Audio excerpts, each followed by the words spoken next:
Paratopia, welcome to yet another edition, the 101th edition, if you will. That's right, Jeff, the 101th of Paratopia. Tonight we have Carol Rainey and Dr. Tyler Kokjohn, and while you may think that this is going to be a fiery whatever episode, I don't know if you do think that, maybe you do, but you're in for a treat, because it is not that, it's actually better. We actually have a discussion about sort of baby stepping this field forward. I think it's a nice, relevant, and mature discussion. Jeff, what say you? I think you're right. Yeah, it's not that we don't talk about. Yeah, I mean, it's not that we don't talk about their articles and the fallout or whatever. I mean, there hadn't been a whole lot of fallout up to the time we recorded this, but really, we're done with that, and so it's important to move on, and I think this gives us a nice baby step forward.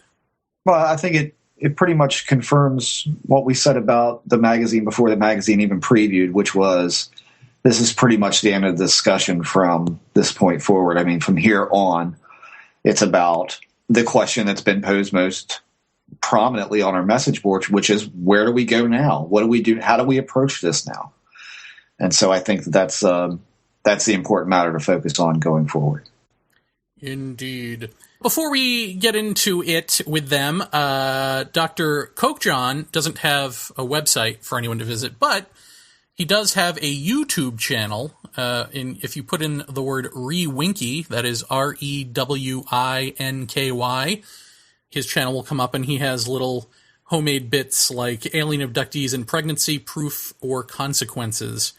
And he has little tidbits of things that are interesting. You should definitely go there and look at them. They're certainly challenging to, if I can say, the abduction establishment. I don't know if that's correct, but they're a challenge nonetheless. And please, when you write him in comments, please refer to him as Winky. So I'm well informed that he really likes that. He does like that. And Carol Rainey's does have a website, which is carolrainey.com. That's CarolRainey, all one word, carolrainey.com. But it's interesting, Jeff, to me, because, we had them on because she wrote this explosive article about Bud Hopkins' work, and he wrote a follow-up article to that. And yet, really, I think what this interview is about is speaking to their professions, right? So he is a doctor and a professor of microbiology at Arizona College, right, of osteopathic medicine, and an adjunct senior scientist at Banner Sun Health Research Institute. And he's working on Alzheimer's disease. I mean, he's investigating Alzheimer's disease.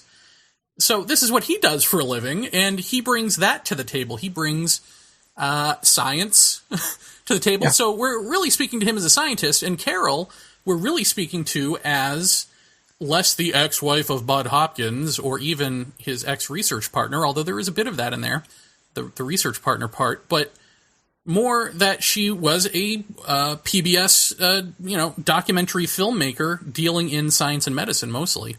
So she brings that to the table. So I think this is a great conversation, and I think you're all going to get something positive and intelligent out of it. Absolutely. Yeah. Well, having Tyler on the show was great because, it's yet another scientist we can add to the roster that's been on the show, which is always a good thing. But I think that he most accurately points out the flaws that ufology has run into. I mean, both in his article and in the show tonight, that more or less point out just what's wrong, and then what kind of uphill battle we're all going to face in order to do things in a more concise and committed way. So I think that's mainly one of his bigger points that he makes on the show. Without further ado, here are Carol Rainey and Dr. Tyler Kokjohn. Well, Paratopia, here is the moment you've been waiting for, when one Ms. Carol Rainey and Dr. Tyler Kokjohn, the authors of their respective articles for the preview of Paratopia Quarterly, finally speak out. They are here. They're ready for your questions. Just kidding. But they are ready for our questions, and that's what's important. So I guess I'll ask both of you. We'll start with Carol. How do you feel having said what you've said publicly? Oh, that's as mixed a bag as it was writing it. I'm relieved to have it off my chest and sort of waiting for the other shoe to drop. I think that was a mix of metaphors, but what the heck. I'll edit it later. I'm the editor, you know. Tyler, what about you? Are there any consequences for speaking out in a publication such as ours for an academic? At the moment, everything is okay. I've given copies to 5 of my coworkers, 4 of whom are faculty members, and they were all very positive. I thought it was interesting. That is. And one person says he's going to be a subscriber, so you'll have to check it out. His name is Kim Cooper, and he's worked with me on a number of projects, and we have permission to use his name. Wow, so that's let great. me know if he actually subscribes. But you have to understand, too, that nobody's life view was challenged there. What they saw probably comports with the view that they had, the suspicions they had about practitioners in the whole field. So I don't know if that's a great measure or not, but so far no lynch mob outside my door. Well, I'll tell you very briefly an experience I had in Boston when I was leaving the Epidemiological Research Institution. And I didn't dare tell anyone there who I was going to New York City to marry. I didn't want to have to explain it. But with one woman, a physician that I was working with very closely, I did begin to explain the alien abduction phenomenon and where I was going and all. And to my great shock, she knew something about it. She was very interested and mystified, but she wasn't dismissive. And that's what we want to attract. Right. Yeah. There seems to be this concern out there since the article that that somehow this will completely destroy abduction research and that it will fuel the debunkers and all of that. And I have several answers for that. My favorite one is that they didn't seem to care before because it gives them a foil to bounce off of and make money off of. Why should they care now? Don't you think debunkers should have been on this from the beginning if they were going to be? That may be one of my least favorite words in the entire world. Right. It's in the same way that Christians say an unsaved person. There are enormous judgments involved in using the term debunker. There is nothing wrong with healthy skepticism. It's there for a purpose. In the same way that we turn around and run when we're scared of something, the fight or flight mechanism. We have a skeptical gene that jumps in and says, wait a minute, is that true? Can that be true? We should ask those questions. Oh, yes. Absolutely ask those questions. But I think people are afraid that the career attack dogs will... Fundamentalist skeptics. Fundamentalist skeptics, sure. Right. Will use this. And I don't think they will, frankly. I think they probably want this to go away just like anyone else because it's bad for business. I could be completely wrong about that, but I just feel like, again, George Hansen had written the article on the Linda Cortilli case way back, 10 years ago now? I mean, a long time ago. Yes. And they certainly didn't latch onto that in any giant way. So why haven't they? Why has no one stepped forward to continually make the case that hypnosis is the wrong tool for this field? They've got all the information we've got, so the fact that they haven't done that, to me, says they don't want to. The other thing is you need to repeat your message. And the people that have been talking for a long time have had the floor for an awful long time.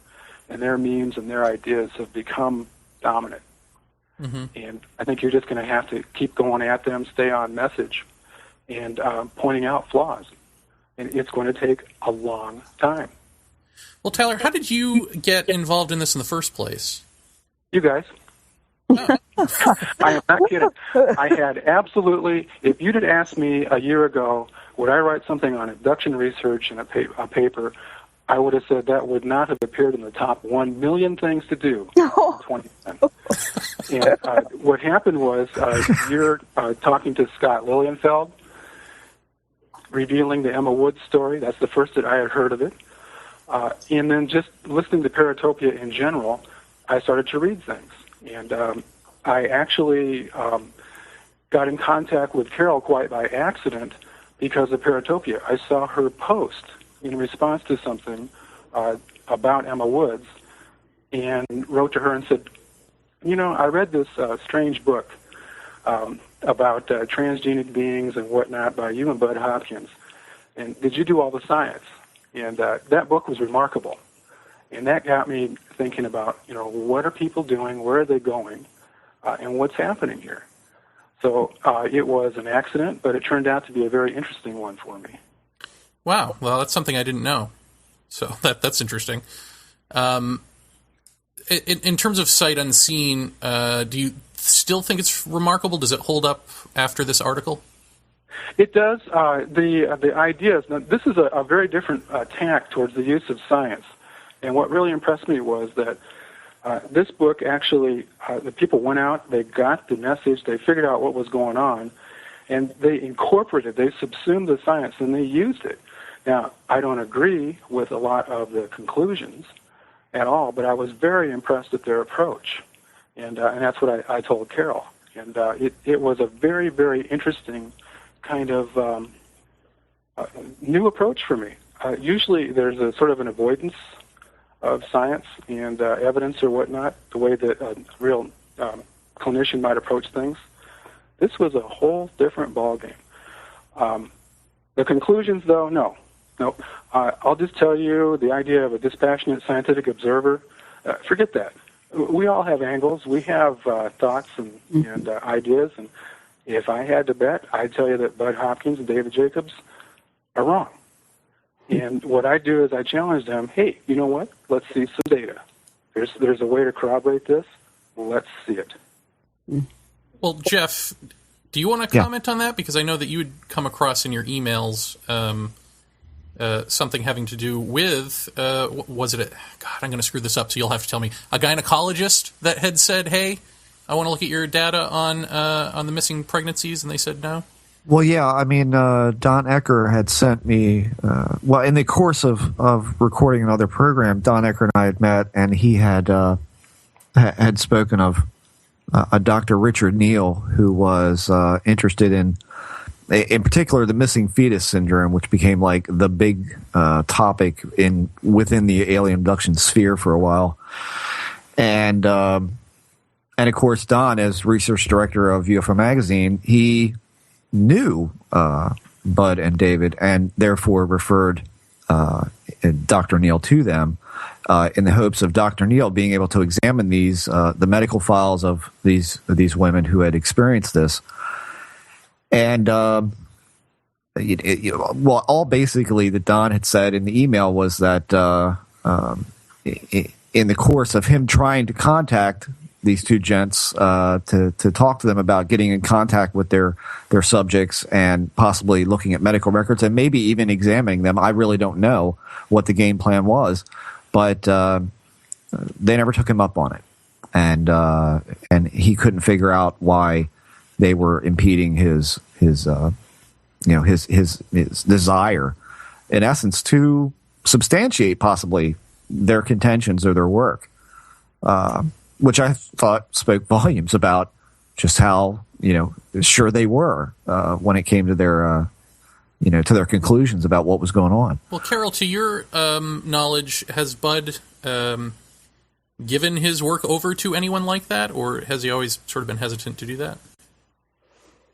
I think he would if he had someone that he relied on. In other words, someone who was very substantial and he thought was a good witness.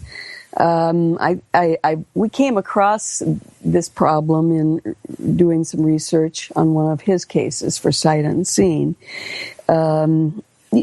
It's mostly anecdote. The doctors are either dead. You're talking to women who are probably, my guess would be, most of them would be in their 40s and 50s. So their gynecologists, when they were in their 20s, are either can't be found or the medical records can't be found. There's almost no traceability often. I don't know that there were ever any medical records actually handed over. We had a personal friend who, with experiences, who did get, actually in our hands, we had her medical records, not on a missing pregnancy, but on scars and adhesions on her womb and her uterus, and those were due primarily, it was very, very, very intricately detailed by the physicians and the surgeons. They were adhesions and scars caused by nodules, and they went in and removed those. But in terms of actually having medical records for a missing pregnancy, I don't believe anyone has ever held those in their hands. Well, maybe we should back up and get into the fact that you wrote this and why you wrote this now. I mean, I think even though I thought, spelled it out nicely right up front in the article why you're writing this now, there are still people who are wondering why you're writing this now. Does it have anything to do with being the ex-wife and all of that sort of stuff? I mean, I chalk that up to sexism, but maybe you'd like to comment on that. Oh, how annoying. It's the most cliched thing to come up with. The thing is, I was very deeply involved in this research. I was in there and active in it for certainly the first 4 years, and then even longer. It wasn't that I was just, the wife on the side serving coffee. I was actually interested in it for my own, probably spiritual seeking reasons. And coming from a fundamentalist background and then going really far away from that, I still have there's lots of seeking that goes on. What's it all about? Where'd we come from? Where are we going? Basic human questions. And when I got involved in this, I began to believe it was exactly what the closest people around me were telling me it was. Alien abduction, with the intent to take over the world. As we went further into the gathering of information, I began to be disillusioned by the way this research was being done. I would bring up the problem areas that I saw, the ones I mentioned in the article, and I would almost be shouted down. You really shouldn't be asking questions here. And that was so reminiscent of, my adolescence in asking questions. I thought, what is going on here? Is this a cult, or is this a totalitarian regime that we can't ask questions? So it was my time to ask questions, try to figure out for myself why I did what I did and why I was involved. And if I caused any harm, I want to say I'm sorry while I can. Well, let's see. The Jim Montalaro case, did that happen before or after you wrote Sight Unseen?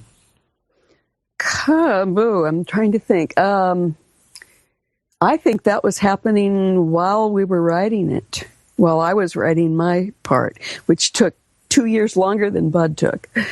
He's quite a pro at writing this stuff. He's very fast, and I'm not quite as fast, and I do a lot more research. So I took a lot longer, and I think this was going on, the Mortallaro thing was going on while I was still doing some writing. So was this unraveling for you in your mind, all of his research, essentially, as you were sort of finishing up Sight Unseen? Yeah, the actual uncomfortable part of it was it took 2.5 years for me to research and write it.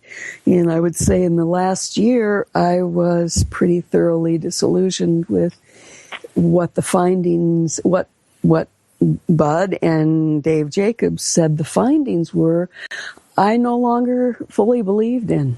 And it's really hard to write a book that you have to deliver that matches the chapter that came before when you're not sure you believe it. So I've been in a state of trying to get settled in my own mind what this is about. And first of all, I just want to say I in no way dismiss the experiences that people who came in the door have. They are having genuine experiences of some kind. And I still would love to understand what those are.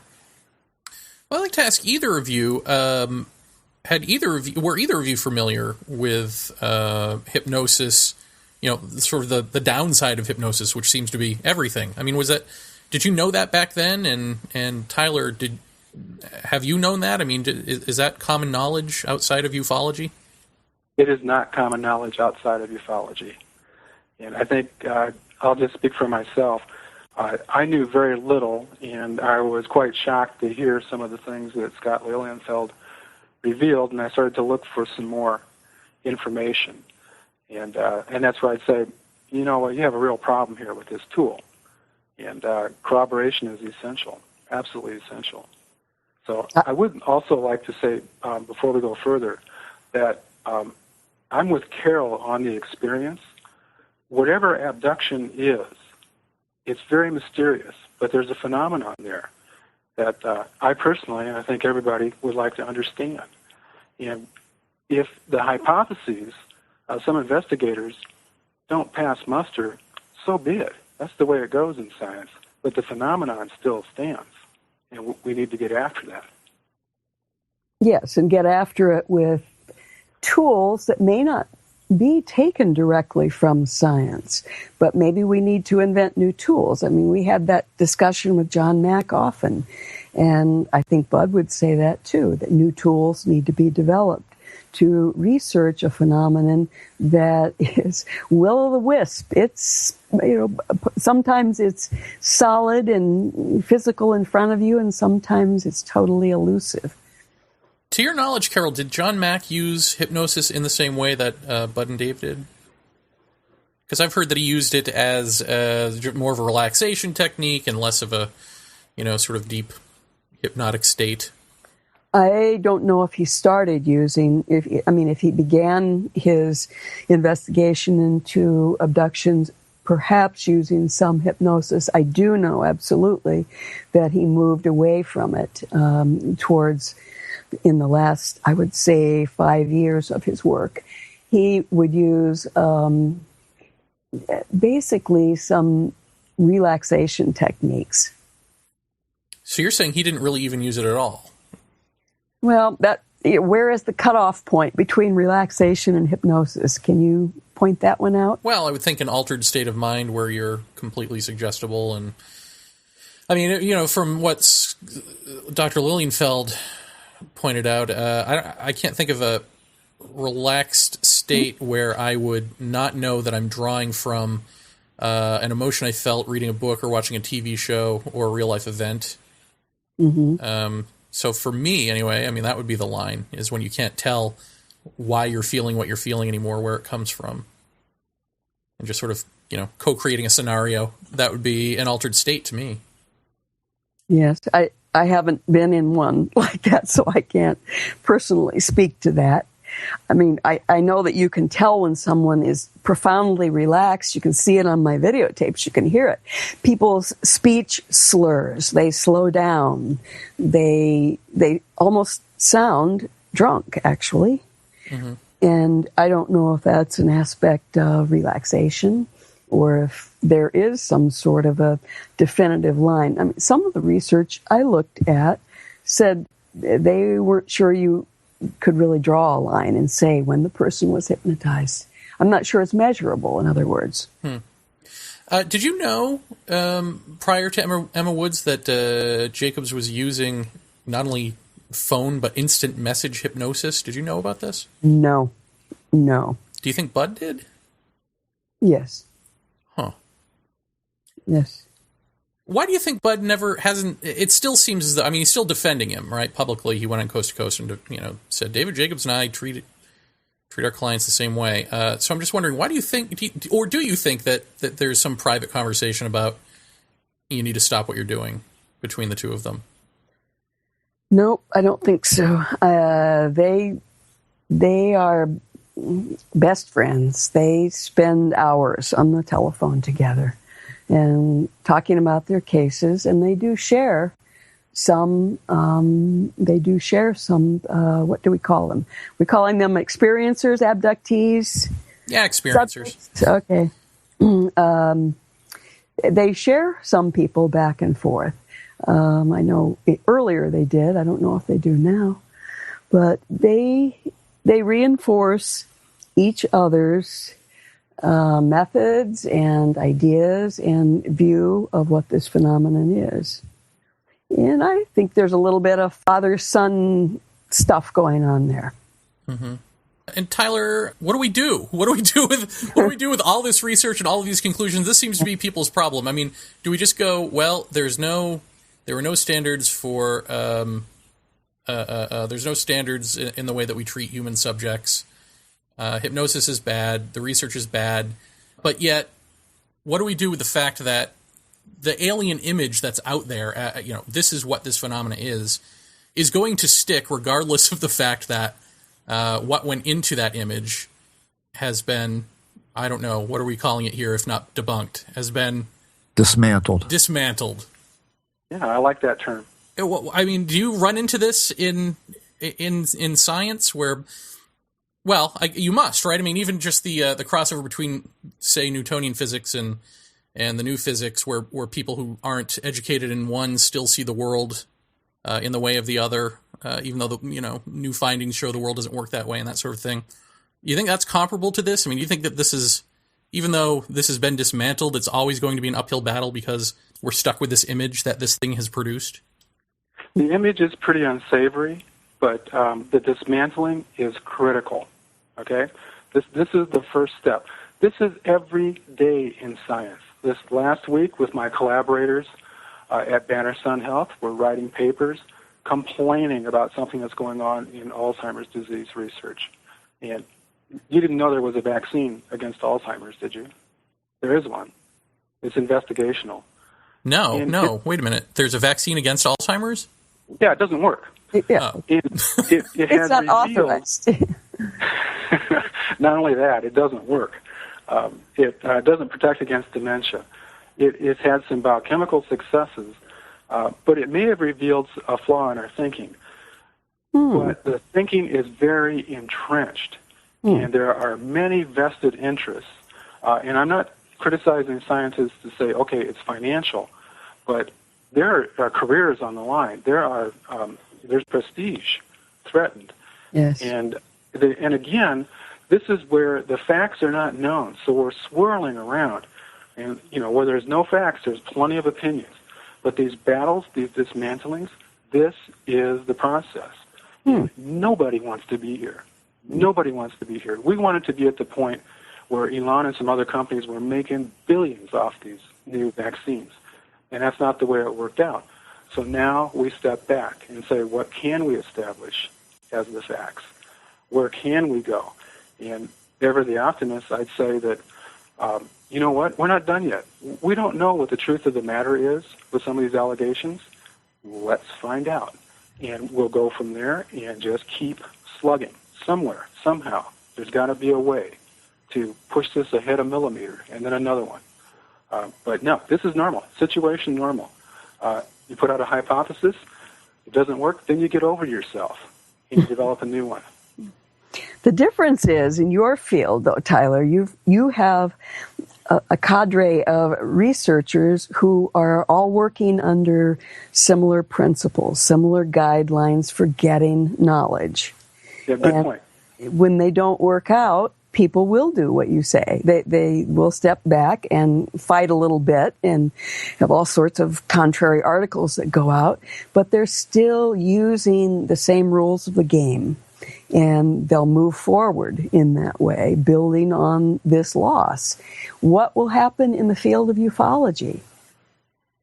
Do you want my personal opinion? Yes. I think what will have to happen is a new generation of investigators, maybe that'll be people like Jeremy and Jeff, who say, let's try some other tools, and let's do this and that, and have a better rationale, sort of a stronger program, a slightly different tack. And the real difference is there's no place to publish like there is in my field. I have biochemical journals. People are doing this all on their own. And that's led to quite a wide mix of, quality. Yes. And right now, as I said in the article, the only way to ensure quality is to do exactly the kind of things that Paratopia is doing, and that is shining the light and letting the chips fall where they may. And there's very little alternative to that, unless you want misbuilding.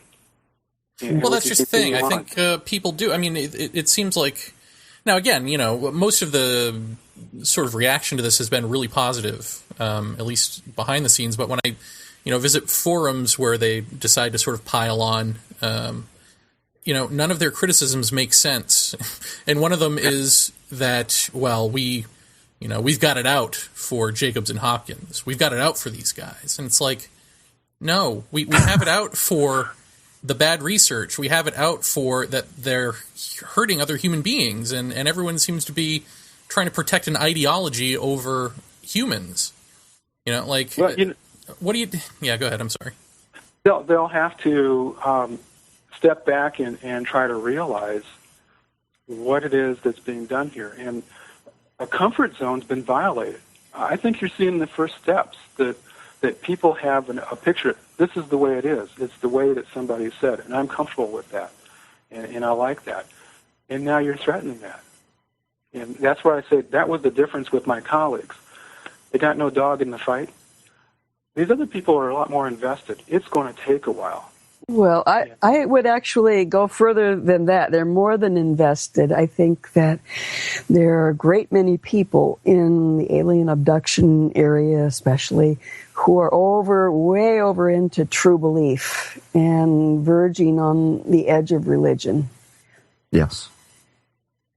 Yeah, that's exactly it. One of the things that I think I mentioned on the last show is that, we're not only going up against this notion of hypnosis, alien abduction, and the common scenario that's been put forth over decades now. You're also talking about, and Tyler, I'm going to assume this probably happens in science as well, is that, we're actually pulling out a cornerstone, because this isn't just about alien abduction in that scenario. It's about everything that's been built on top of that foundation that we're finding out is built on sand. And so the building is not stable to begin with. So it's not only going against the belief systems, like Carol said, and the commonality of the notion of, okay, here's what's going on, because we've got all this data compiled from hypnosis, but also everything that's been built upon that for years now. I mean, go out there, read the message boards. I mean, that's exactly what the problem is. That's a critical observation, and that for someone that was when I was a kid, was very interested in reading, and went through every book and magazine I could get my hands on in the 60s, and suddenly coming back now, as if I'd been in a time warp, because of the UFO field I had. So much is, in fact, revolving around the abduction phenomenon, which was completely taboo, as far as I could tell, even amongst the people writing the books way, way back when I was a kid. Right. And it's beyond cornerstone. Yeah. That's a major observation here.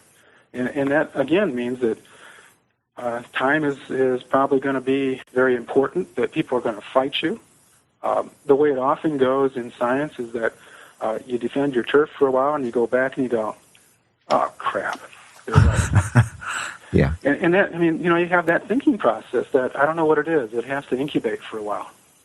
Yeah. Well, I mean, I have to point out that this is not really a unique situation to ufology, in that, the ghost phenomena and how it's investigated, and all of the quote-unquote tools employed in that are not necessarily the best tools for the job either. And I think you're absolutely right. Like, when you talk about reading about abduction back in the 60s, 70s, even early 80s, the story hasn't changed.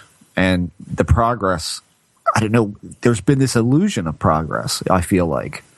We're getting progress. We're making headway. Well, what are we making headway in? Isn't that where Carol's work comes in a way? Because she's saying that The illusion of progress, I would think, is that they've keep upping the ante with these books, looking for the next big thing, and then creating it. And so that looks like the illusion of progress. Well, yeah. I mean, and it's just the point. Looks like creating the growth of knowledge is what they call it.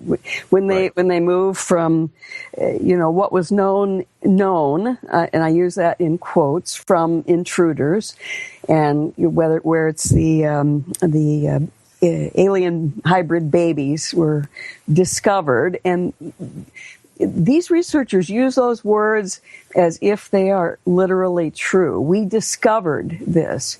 Well, no, you heard someone recall that as memory under hypnosis.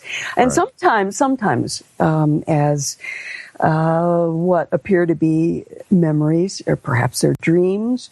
But there's something else here I wanted to say about it. Isn't just hypnosis that's wrong. It's something I guess I would call a suggestive context. And that's where you have someone knowing what these famous people do. I mean, they've been on every television show that had anything to do with the paranormal or history or science, which is considerable these days.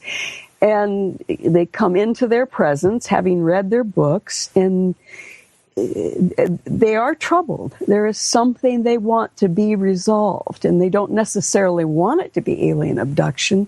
But when they come in the room and sit down opposite Bud or Dave, they're pretty much all geared up to find out that it's extraterrestrial visitation. Oh, yeah. You're ultimately primed at that point. Mm-hmm. And again, I could point out, that's not just, unique to ufology. That's or unique to abduction research. That's, that's across the board in this stuff. I mean, anybody who would come to me with a photograph they want looked at or video they want examined, my answer to them being bird, airplane, meteor, that's not what they want to hear. Right. More often than not, you'll get this unbelievable resistance to that sort of answer. It's the desperation for answer, right. Which I think that's inherent in everybody. It is, and I have a great deal of sympathy for it. Of course, people want to figure out why they don't sleep at night or why they have strange phobias. Sure. They do want to find that out. Yeah. But if they come to a person who is known as a famous author or on television a lot, and that person frames their experience in terms of a UFO abduction case, and I would say that happens in almost all of the time. Sure. Let's say the person says, I just freak out when I see a clown face, and I've heard Bud say, well, I hate to tell you this, but that pretty much proves it. Oh. Well, no. Okay. Psychiatrists have a term called colarobia, which is the phobia or fear of clowns, and they're pretty scary. And you can't take one thing like that and just automatically assume the person has been abducted by aliens. Wow. Well, I'm just afraid of clowns because one approached me in a bad way on Bastille Day. So I punched a mime. What do you want from me? Carol, I'm curious, back when you were essentially in the thick of this, well, I guess the question Barrett's asking first is, how did people approach Mr. Hopkins for help to begin with? I mean, in what channels did these people come to him? Well, in the early days, in the beginning, it was certainly via letters. I mean, there's stacks and stacks and stacks of letters. And there is something extremely convincing about, and I don't think it can all be explained away, especially the letters that came in the primarily in the 70s and the 80s. They came thick and heavy in the 80s. And there's such a similarity in them. I mean, you'd have to actually go out if you wanted to say this was cultural contagion, you'd have to go out and do a serious study of exactly what was out in what medium where. Was it the round spacecraft? Was it a big-eyed creature? And then try to match it up with what was being said in these letters. But each one is a very personal, fairly unique experience. But the elements that went along with their experience are not unique. There is an overlap, and that certainly is what convinced John Mack to be involved. Right. Opening unopened letters. And how do you explain that overlap time after time? Well, how much that you saw, I should say, how much of an experience did people actually recall outright before coming to have any kind of hypnosis done at all? And the letters will show you often quite a bit. Mm-hmm. They might point out a troubling piece they can't remember. They don't know what happened during this time and that time. Or they can't explain why they have a certain fear of a shadow in a certain place. They don't know why. But often, and here's where, if we had some data, that would be very helpful. Let's say somebody took the thousands of letters that are here in this house and began to, maybe someone has done that, I don't know. You can tell me if they have, but literally have a list of what the elements are in the letters, and what gender, what region of the country, what background the person was, and it began to build a database. That wouldn't be that hard with today's software. Right. Why do you think that Jacobs and Hopkins often say that you need to be hypnotized, or that people don't remember a lot outright? That's why they need to be hypnotized. They don't trust people who haven't been hypnotized, that sort of thing, if the letters don't reflect that. I don't think they say that, actually. I've heard them say that. Really? Yeah. I haven't heard Bud say he doesn't trust someone who hasn't been hypnotized. Yeah, maybe that's more Jacobs than Bud. Yeah. Bud is a little more careful to be understated than Jacobs, which is why Jacobs' case with Emma just shocked the pants off of me, and I don't feel I'm that shockable. Well, let me ask you the $10 million question that, I've been asking since I read your article. And I'm curious if you ever approached Bud with this question. How does he justify the use of a tool, which is predominantly a behavior modification tool used by psychology, with no formal training whatsoever? I asked him that on camera, and he said, doctors can make mistakes just like anyone else. Psychiatrists can make mistakes just like anyone else. And basically, a layperson can learn to be pretty good at hypnosis. I think he's good at it.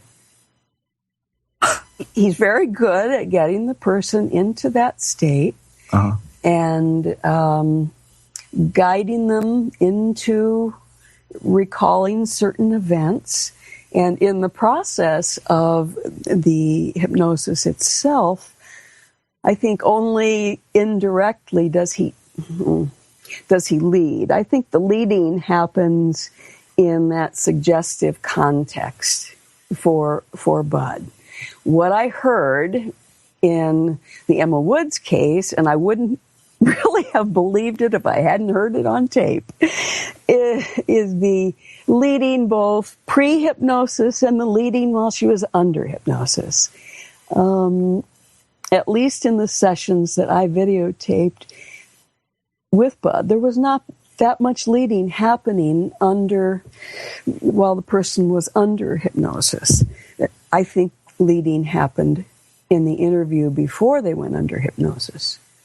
So he didn't feel any sense of, I don't know, wrongness no. about not knowing the subtle nuances of what hypnosis does, its background, its pitfalls, its finer points. I mean, what did he do? No. Watch a goddamn videotape or something? I mean, clue me in here. No. How do you learn this? He worked with two different psychotherapists, Bob Naiman and Aphrodite Clamar, and a really strange woman, Rima Lebo. They're all psychiatrists, I believe all three of them are. And he observed them. They did all of the hypnosis with the people he brought to them in the beginning. The first, I don't even remember how many years, but it might have been 7, 8.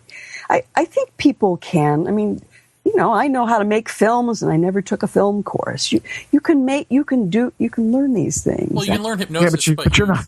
You're not diddling with people's minds, though. Absolutely. You can learn hypnosis, but you can't. But you still need to know about the patient-client relationship. You know, all of that. Absolutely. Psych 101. Absolutely, and that's where I think both of our primary abduction researchers, they are lacking in those skills, and they're crucial for the safety of a subject. Doctor, I'm curious. You know, one of the things we keep hearing, I mean, we got this from the first Lilienfeld episode when he came on, and not only did we hear the line, well, does that mean we have to throw away all of the data that's been collected through hypnotic recall over all these years? To which my answer was, yeah. But also, you know, if this tool is gone, then what are we supposed to do? Besides talk to people about who recall this stuff outright, of which there are plenty. Let's make that clear. Actually, you're boring into a very important place to go, and that is precisely the folks that recall without too much prompting. That's an underexploited resource. And, one could go in, get after that, and build new databases, as Carol said. You know, get an idea of what the experience really entails from non-tainted sources as best you can find them. And then you could work backwards and say, hey, you know what? These folks that weren't hypnotized, we're getting a lot of commonalities here. Right. And maybe kind of go back and see if there is anything worth retaining. But you're right. This thing is so fouled that you really don't want to build on sand anymore. You're going to have to dig to a foundation. Well, let me just say, though, that I think the confounding factor here is the fact that the alien abduction and invasion scenario is just rampant in at least Western culture. Not nearly so much in non-Western culture, but I don't even know how it's possible to study this phenomenon anymore. It was back in the days of Betty and Barney Hill, perhaps, but even then, you know, it was on television, it was in the comic books, it was in newspapers, and I don't know how you get around that issue. They would take a scientist, which I am not, to design some way to study a phenomenon that does have so many tendrils intertwined with cultural artifacts. No, it is a problem. Well, I can tell you one problem is that everybody's looking for the answers or the better questions to all this stuff inside ufology. There's one problem. You know, rarely do people want to go outside of this field to consult anyone with who might not have a direct interest and maybe in a subject matter that, let's be honest, might not interest all of us all that much, but which, you know, you might find a thread to try and pull on. And I always thought that's how you made some kind of progress in this stuff, is to go away from it and find some tidbit of a clue and just pull on that and say, is there a connection here with this? And then go to the people who actually have a profession in this and are ultimately qualified, literate, and trained in their field, you know, to do that. And I think too many people inside ufology immediately say science equals debunker equals the enemy, you know, and that is a very big problem because I haven't met yet, at least on our show, anyone and we've gone routinely outside of ufology, that I would say this guy is clearly an enemy. This guy clearly just doesn't get it, or, we've had people who have refused to accept a paranormal stance on this stuff, absolutely. But I still think they've brought some value to the tone of the whole conversation. The problem, Tyler, is, this big groundwork is now set, and even though we see it as pulling out the cornerstone, this hasn't, percolated throughout the entire field yet. Once it does, what the reaction is going to be, who knows? Will it faction off into separate, little groups? I imagine it will. That's what it usually happens throughout all this stuff.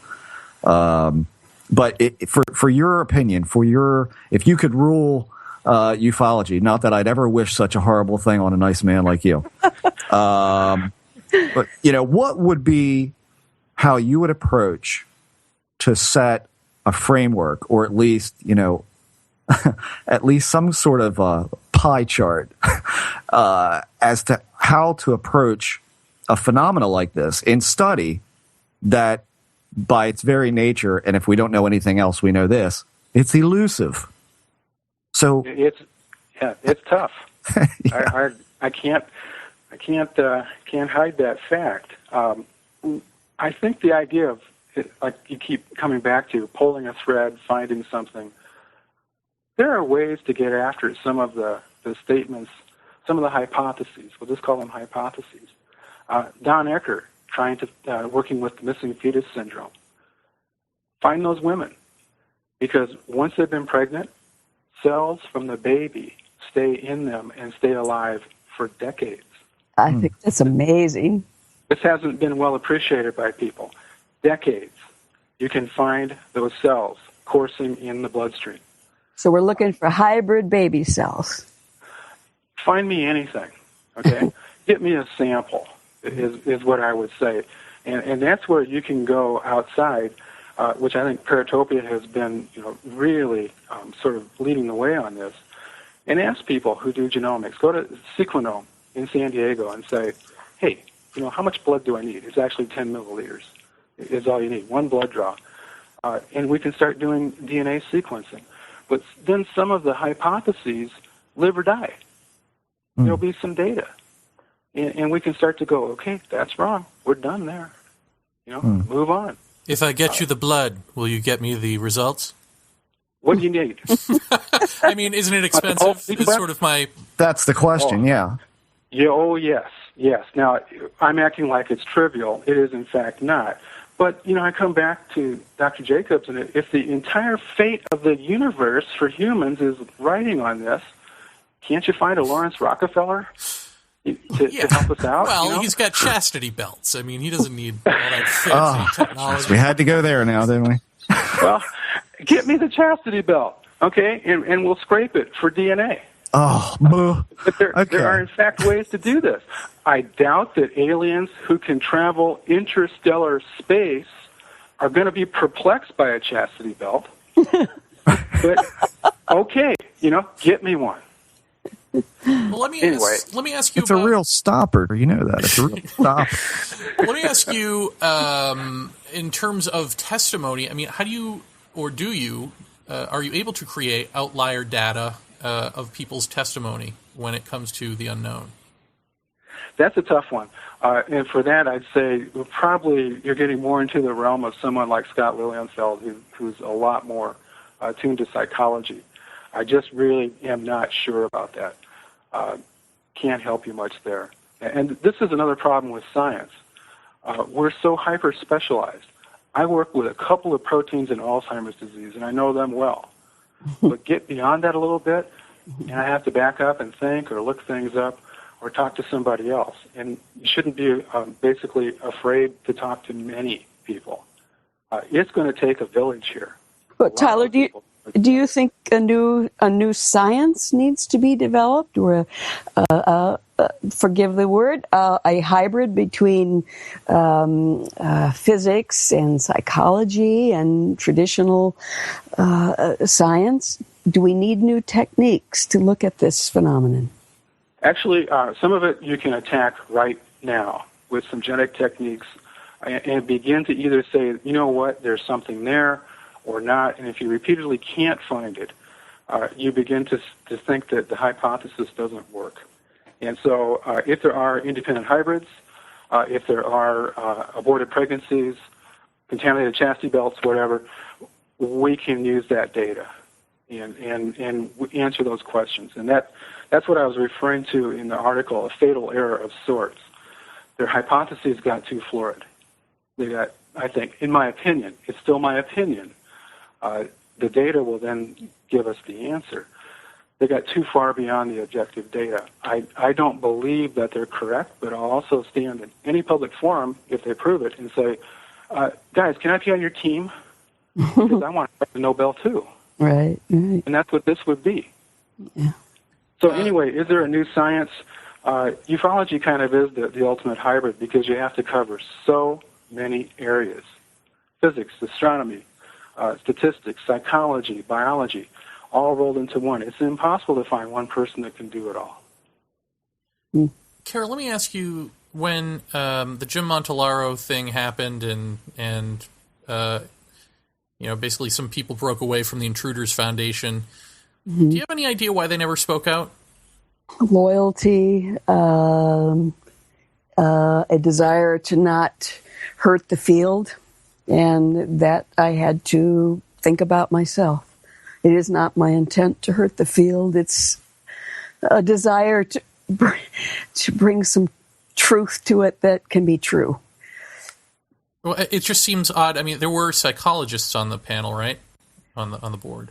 Yes, and two of them left. I don't know if one has come back, perhaps, and does some work with Bud. I mean, I don't mean to sound flippant, but is hurting human beings just negligible to hurting the field? Especially if you're a psychologist, I would think that would be like number one on your list, protect the people. That's why they left, and that's why they asked to have a group meeting where they could find out why there were no checks and balances here, and they needed input if their names were going to be used in the Intruders Foundation. And that meeting as a group, I believe, never happened. When you listened to the Emma Woods tapes, did any part of you think, well, she must have edited them to sound as bad as they are? That can't really, those conversations could not really have taken place. No, I don't. And I've edited miles of video and audio tape in my life. And what she's done is she's faded between sections. She may well have, because, as Tyler and I have often said to each other, we do only know mainly one side of the story, which is Emma's. And we have to keep that in mind. We haven't heard every jot and tittle of those tapes. We don't know what she eliminated about herself, perhaps. I don't know. But none of it rings false to me in terms of the clips that I have heard come up out of a conversation or a hypnosis session. They are standalone sentences, and she may have 2 or 3 clusters back to back, but it isn't as if she took words and was juxtaposing the words out of an edit. That is not the way that sounds. There would be a lot more jerks and jars in it, unless she's a very skilled professional, and I don't believe that's her profession. I just want to say one thing about the notion of the hurting of people involved in regression or even any kind of quote-unquote therapeutic discussion of their own experiences in this, whether hypnosis is employed or not. And this is strictly from my viewpoint. It's like the reason, and I know because I started basically what I pointed to, a discussion group of experiencers who, oddly enough, only maybe a couple, if that, had gone to have hypnosis done. It's therapeutic to talk about this stuff, and it was much to the dismay of some of the UFO researchers who would attend these meetings saying that we were contaminating each other, that sort of thing, which, to my knowledge, never happened with any of us. And we all found it to be beneficial, because here's the end of it from me, who's had this crap in his life since he was 5 years old that he can remember. You got to find out some way to integrate it. And you've got to realize that, this may not be everybody's world, but it's damn sure your own. You're not crazy. You have the job, you have the family, the house, all of the meaningless toys and gizmos. You live a pretty good life. I mean, you're pretty happy most of the time. But you've got this thing, and this thing is unexplainable, bizarre, fearful, all of that. And so in the end result, you're trying to integrate this into your life. That's what is so disruptive about it to me.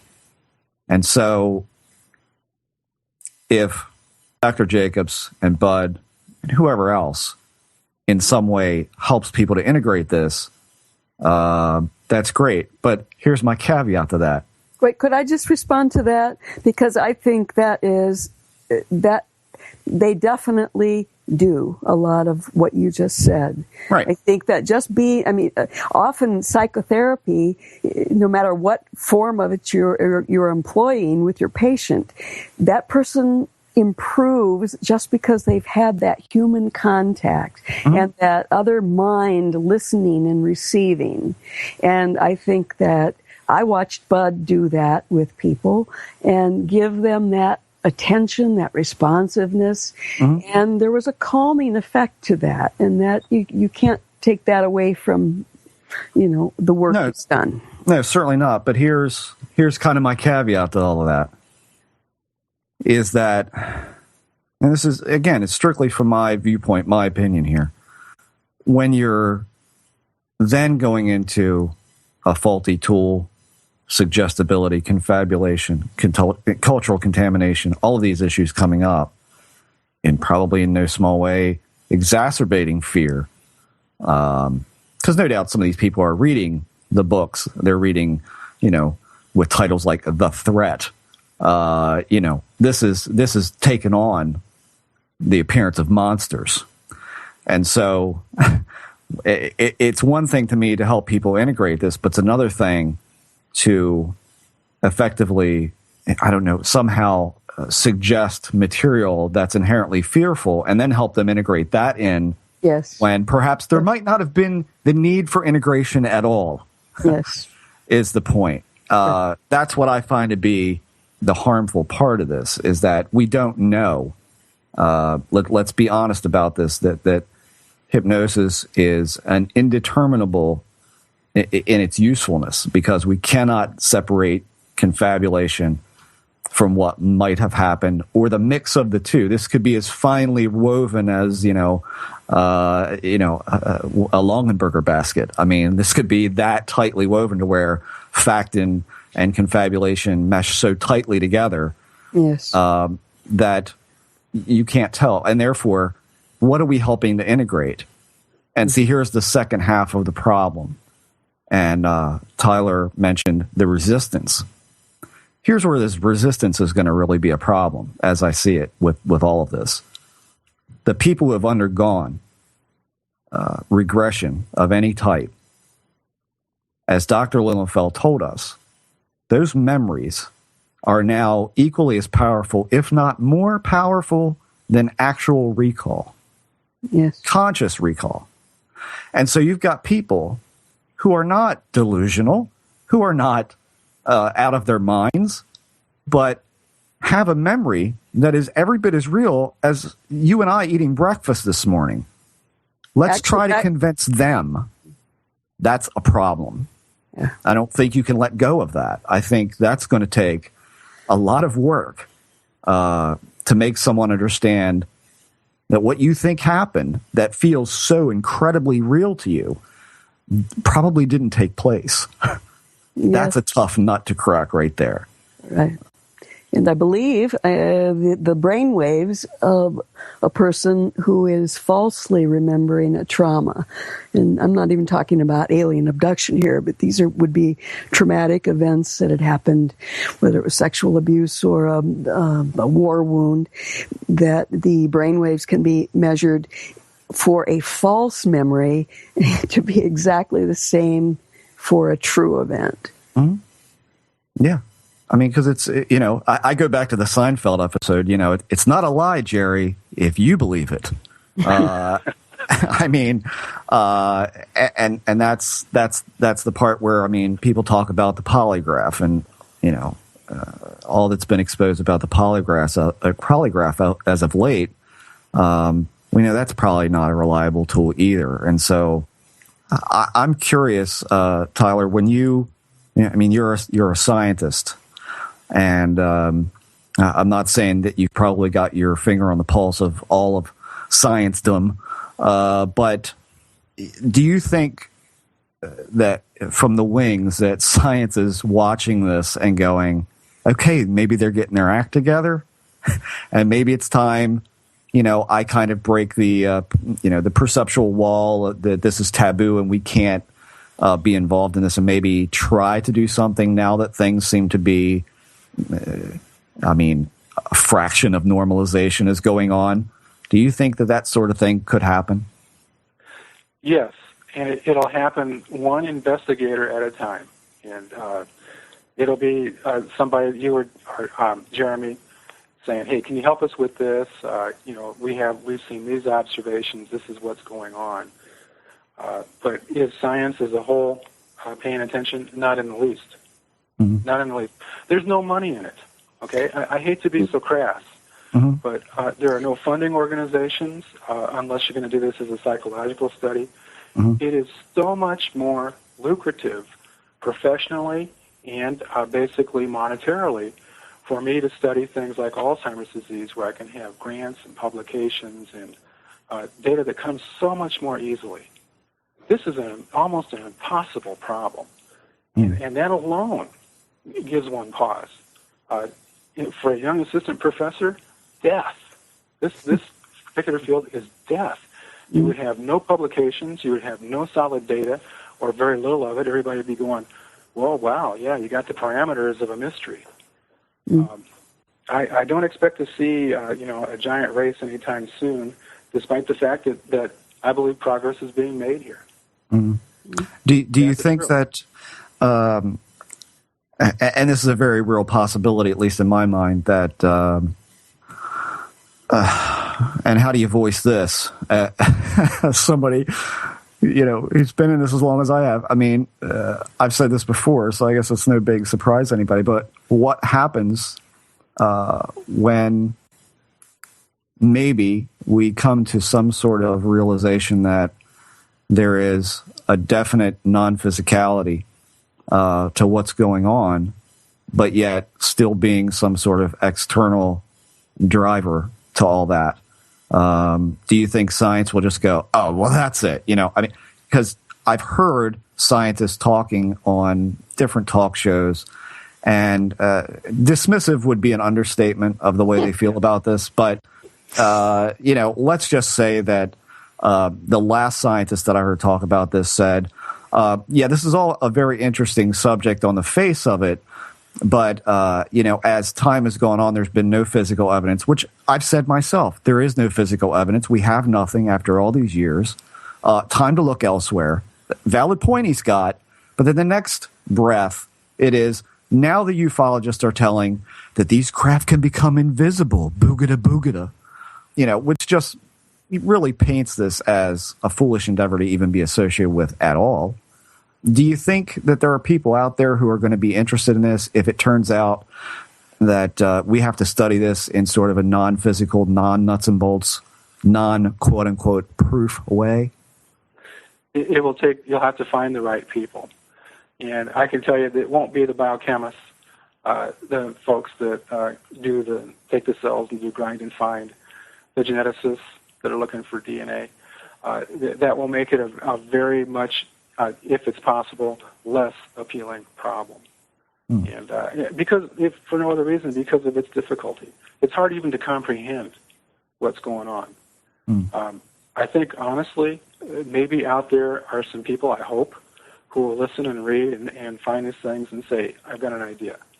And quite honestly, they won't be necessarily the assistant professors. There'll be people who are further along in their career who have a little bit of luxury of time and can kind of delve into this a little bit. But it is, I'm not going to kid you. You're really fighting an uphill battle here. Of course, we don't know how things will turn out. Right. That's it. I quit, That's it. I'm done. So we've got Tyler and we've got Wes Owsley, so that's two. Right. Right. Well, I mean, what I do find interesting is that there are people out there, that we've had on this show, and people like David Roundtree, who, he's predominantly a ghost investigator. And we've all seen ghost hunters. I mean, how many times are we going to watch these people go into a house, listen for noises, set up some cameras, and record unintelligible voices most of the time before we go, okay, we get it. There's something going on. Now what? I mean, this is basically the same rerun every week. And David's really taken a scientific turn to this and saying, there are aspects of what surrounds this that we can actually measure. And we are getting readings that are consistent with activity we cannot explain. Would you think that ufology would have to, approach something in that kind of way? That let's forget, again, taking the Hansenism here, and George is my mentor these days. Let's stop looking at the nut and bolt of the phenomena, but start looking at what surrounds it and trying to measure that aspect of it. Do you think science would be even interested in that? Wait. There have been people who have done that. Ted Phillips, Dick Hall, among others. Yeah, but again, Carol, that kind of stuff doesn't... I mean, when you're talking about Ted Phillips, he does great work. But when you look at that, can you actually say any of that could apply to what the enigmatic other is? And I don't think any amount of physical evidence, burned grass, broken tree limbs, it says something happened. Right. But I don't think that any of those things you could conclusively say, this is the other. That's the problem that I'm trying to get at with all of this. And that's where you keep hitting this wall. It's like, yes, these things have been documented, and it's great work. But even Ted came on this program and said, my thought pattern in how I view this has changed dramatically over one case. Yeah. One case. What happened? Marley Woods happened, which is one of the most baffling, bizarre cases that you'll ever hear about. I mean, you can go read about it on his website. It involves all sorts of weird perceptual things, in addition to interaction with not only the environment, the ground, the trees, etc., but also animals being turned to puree in 3 seconds, that sort of thing. And none of this seems to be leaving actual pieces of itself around. And when it does, and when there is some kind of material that can be analyzed, it's baffling in its weirdness. And so does that point to the other? No, but it certainly points that there's a lot of the nature of perception involved, and not so much a nuts and bolts direction to this. So if Ted can get his mind blown by something like that, then I'm inclined to think that the scientific community could look and say, look what's surrounding these people who experience this weird stuff, and look at the measurements they're getting. Don't you find that intriguing? Shouldn't we want to know more about that? I mean, that'd be the question I would ask science. Would you be interested in that? Well, definitely. Go ahead, Carol. I just wanted to, I brought up an email I wanted to respond to. Wouldn't you want to know? Ray Fowler's response to me about that is, perhaps it's best not to know. What little we think we know can be frustrating and disturbing enough. One goes over and over these experiences forever, trying to make sense of them, but only ending up with speculation as strange as the phenomenon. Yeah. I mean, it's... And how the hell do we know that that's not the whole point? the mental exercise. Do some push-ups, people. Wait, Tyler, you said you would be interested in that. Yeah, Ted Phillips is the kind of guy that would draw me in, has drawn me in. And I've actually communicated with him. And I think, again, this is the sort of place that maybe, he's got the cameras out there. I think he's trying to get a spectrum from some of the little objects that come around. But when you listen to Ted, as I did on your show, and then I've kind of followed his travels through the podcast world, this is a guy that makes a lot of sense. And he is a nut, or at least was at one point, a nuts and bolts trace element kind of guy or trace evidence kind of guy. He's the one that's going to bridge the gap. Mm-hmm. And that's where I'd say where the breakthroughs are going to come. I think you were alluding to this before, Jeff. Like, what's the hybrid? Where do we go? Someone like Ted might be the bridge where you finally get a little something. Mm-hmm. Something to measure, something to see. Yeah, I mean, you've got brilliant people like him, and then you've got brilliant guys like Jacques Vallée who, come up with an abstract that can be built upon. And what I find aggravating is I often frequent a kind of like a blogosaurus rex on the internet called boingboing.net, and Jacques occasionally will write a piece for that, and I mean, not only do I find it personally insulting because he, to me, is one of the brightest lights in this field, and one of the most critical thinkers and doers. I mean, he just gets lambasted on there by people who say that they're, I am a scientist, and I find his work to be, nothing but speculation and unfounded speculation, and he's lauded as blah blah blah. I mean, are scientists allowed on Boing Boing to just comment? I don't think so. Hey, who knows if they are or not? I mean, they certainly speak as if they know what they're talking about. I'm sure from every aspect of science, there's going to be some amount of resistance, but you're always going to get people who are interested, some of which have been on this show. But the question is, how much is it going to take?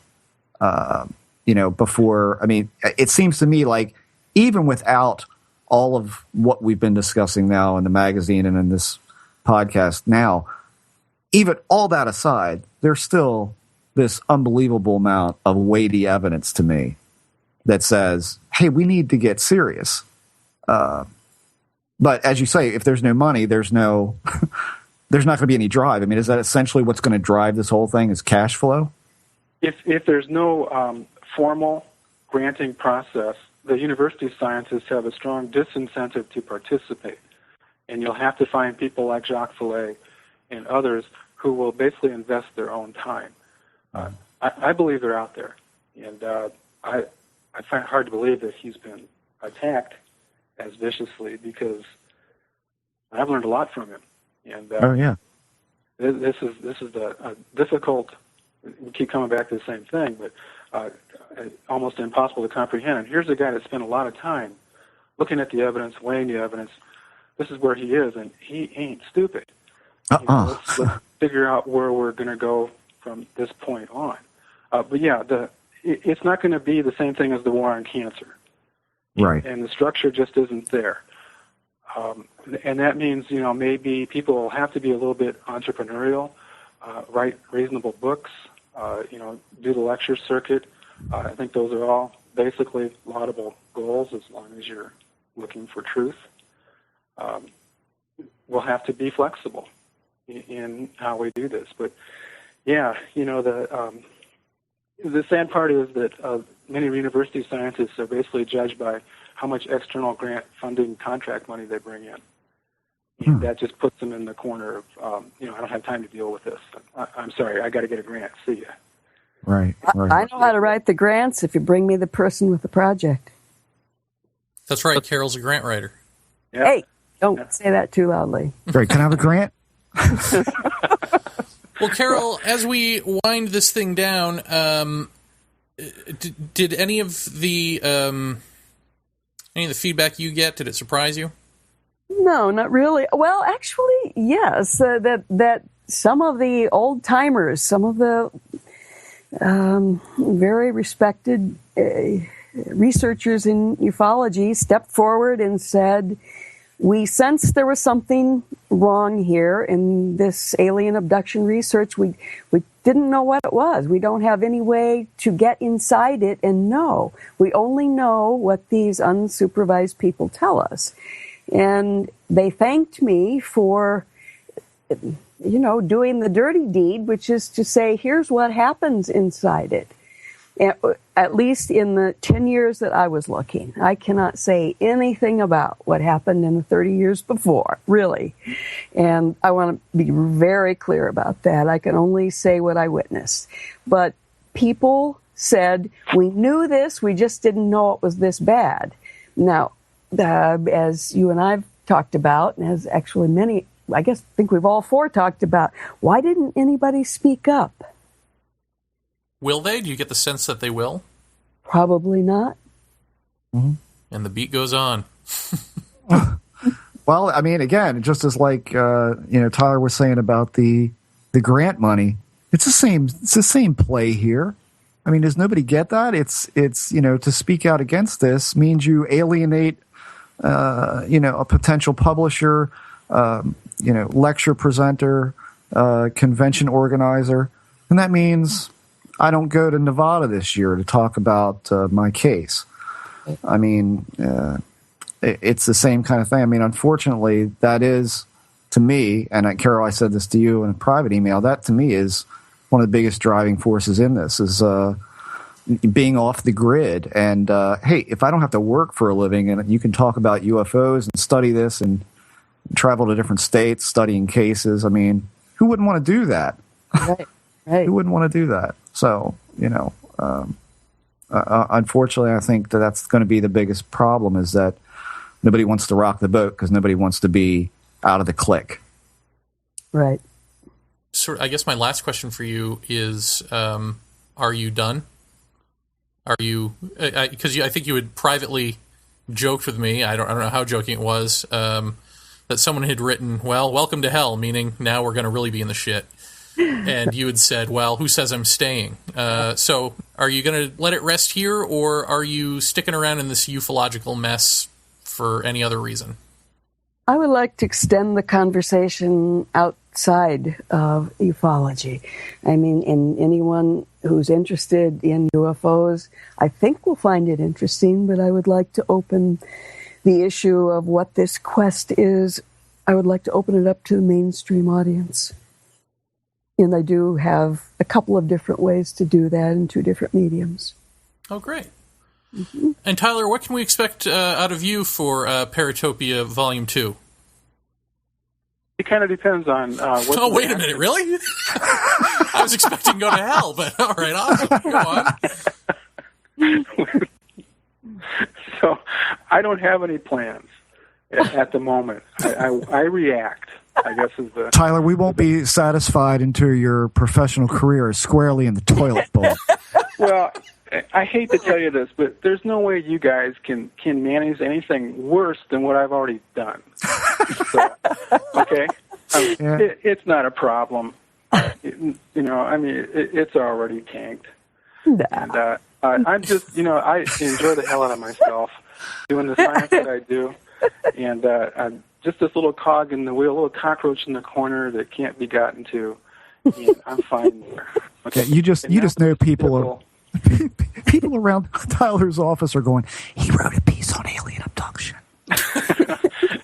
No, he did. He wrote a piece from a scientist's perspective. That's right. That just said, folks, something's wrong here. It needs to be fixed, and it's for the good of the people who are in on the experiment. That's what he said, and I think it's wonderful a scientist said that. Let me tell you, and Tyler, I want to publicly say this, because this to me is the most profound statement that I've heard probably in the past 10 years on this subject. I'm going to quote this. In the alien abduction realm, the consumers of books, articles, and videos play a unique and crucial role as the ultimate evaluators of quality. Your decisions will determine the evidentiary standards and research conduct that will prevail in this field. There you go. bam. Yeah, it's up to them. It's up to them. It's always been in our hands. That's what's really sad about this whole thing. Well, the good news, though, the thing to always keep in mind when you get discouraged is that there are a lot of very smart people of goodwill who are trying. Mm-hmm. And somehow things are going to happen. Something good is going to happen eventually. We have to wait out of hell, okay, but we will. Yeah. Well, thank you for writing such a great piece for us. And Carol, personal thanks to you as well. I mean, both of these have hopefully turned this thing on its ear, and we can go forward now with a lot better methodology than we've been employing for decades now. Yeah, and I want to say you're both ufological heroes of mine now, so yes, I thank you as well. Thank you. Thanks to you guys. Yeah. It started with you. Yeah, I trust you guys. I was right. Well, Fun to be right about something. we've got her squarely fooled. So, I do have to work out some things about clowns now. Oh, Yeah, me too. Kolarobia. Maybe that could be Paratopia Part 2. There you go. I'm not doing the graphics for that when you're on your own, buddy. Okay. The graphics Such were great. fun. By the way, that was wonderful. I'm not messing with Harlequins, man. I'll do gas masks, but not Harlequins. Please get them away. That did. A lot of people were very impressed, and they loved the "eat more reality." That was the comment I got. So I don't know who did that, but it really hit the mark. Yeah. So anything graphics is Jeff. That would be my fault. it was great. Actually, I thought that was an all-purpose graphic. I was thinking of putting it up all over town. I hope you license that. Because I think you got a moneymaker there. Eat more reality? Yeah, maybe we should do that. It came up and they said, I like that, I love that, I like that. And All right, T-shirts, you guys. T-shirts. Well, I'd just like to say a special thanks to Chick-fil-A for the inspiration. Well, we've now, I think we've gone past our limit. I like that we've gone from discussing how we can better the field to how can we capitalize on it. That's really full circle when you think about it. Oh, jeez. All right. Got to fund this research somehow, right? I mean, it's true. Yeah, it's kind of sad when the scientist on the panel here is saying, Jerry and Jeff, you guys really have to do the research. It's like, oh wait. You got to be entrepreneurial. I'm telling you, as a scientist, you are in fact self-employed, and you have to look out, see the problems, seize them, write a grant, and get somebody interested in it. It is no different than really writing a book proposal. But so Tyler, can I? Isn't the whole problem that amateurs are running the field? Isn't that the whole? I mean, I could produce it and gather a team of superhero, educated people to do the work, but I shouldn't actually be involved in the work, should I? Well, I think you can be.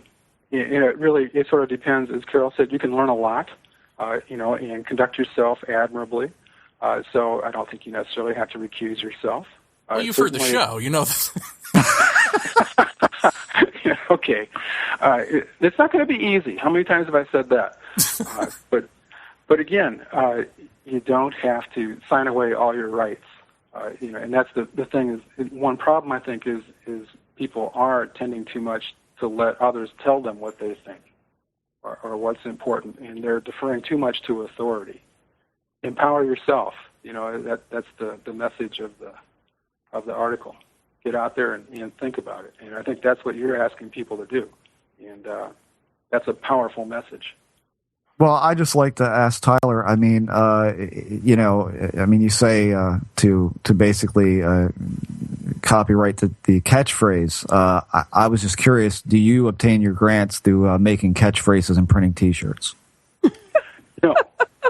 No. But catchphrases, buzzwords. Let me tell you, they're powerful. And everybody's the same. Scientists or whatnot, you got to hit the right buttons. You have to touch the right areas, or you're not going to be funded. Yeah. And unfortunately for us, it's very easy to recognize the knockdown, drag-out, brilliant grant proposal. And every now and then you get a real loser in there. But most of the time, they're in this general area pretty good. Which one do I like better? And it really comes down to saying, well, I don't like that one. I like this one. Right. And it's a matter of opinion. So if you don't say the right things, make the right moves or whatever, you're not in the in-group, you're out. Now, the downside of peer review is exactly that. Peer review guarantees us a reasonably good amount of quality. It roots out bad stuff, but it also stifles us in a way because it enforces groupthink. And as a scientist, I have to look over my shoulder to see where the peers are all the time because I cannot get too far away from them. So there's no easy way here, okay, and there's no perfection. And let me tell you, scientists are just as prone to the problems, the vanities, the same issues that I guess what you would call amateurs would have, and maybe more so. Do you see that same sort of, dynamic of, God, I've put so much work into this that I've got my head so far down this particular hole of research that, just like an artist, I mean, I have to back up to look at what I'm doing to make sure I'm getting a certain detail right rather than being right up on the canvas. Do you run into the same sort of thing like we see in ufology, which is someone is so far down the rabbit hole with a theory and then someone pulls the rug out and goes, hey, wait a minute, Jeff, this doesn't jive with this. That, in turn, Jeff goes, oh, well, whatever to that. I got to keep going this way. Do you encounter that same sort of thing in scientific circles? Do people really, scientists even do that? Yeah, absolutely. Absolutely. There's prestige on the line. There with the, right now we call it the amyloid hypothesis for Alzheimer's disease. Some really brilliant people worked out how amyloid was made and what it does, and it's very reasonable to look at it as a central thing in Alzheimer's disease, but when we eliminated the target that they said was causing the problems, people still stayed demented. So what are we doing now? Well, we're building, we're embroidering on the edges. We're coming up with, well, no, see, that's not it. It's really these smaller molecules of amyloid that are soluble. We're in a pickle, and we don't know where to go, and there is a reluctance to let go. One of my mentors told me a long time ago that sometimes for things to change, some really big names have to retire. Wow, if that doesn't sound familiar. Yeah. Oh, that seems to be the answer then. And on that note, let's call her quits, kids. Carol Rainey, thank you again. Thank you very much for trusting us and for your bravery and speaking out. No, thank you, Jeremy, and Jeff, and Tyler. Yeah, and Tyler, of course, thank you as well for speaking out in our humble little first e-zine. I mean, I think it's fantastic, and what an amazing 1-2 punch you two made. I mean, within 12 hours of its release, I think we all saw the tidal wave behind the scenes of people going, what? Yeah. In a good way. So I thank you for being perhaps the most constructive thing to come along in ufology in years. Oh, thanks a lot. Thank you for letting me participate and for the good work you're doing, both you and Jeff and Carol, too. And now my 2 dogs and my 1 cat are all standing here looking at me. We're leaving. All right. Those aren't your pets, Carol. We need to get you under hypnosis as soon as possible. They're all screen memories. Now what do I do? Thank you and good night. Hi, this is Ted Phillips, and you're listening to Paratopia.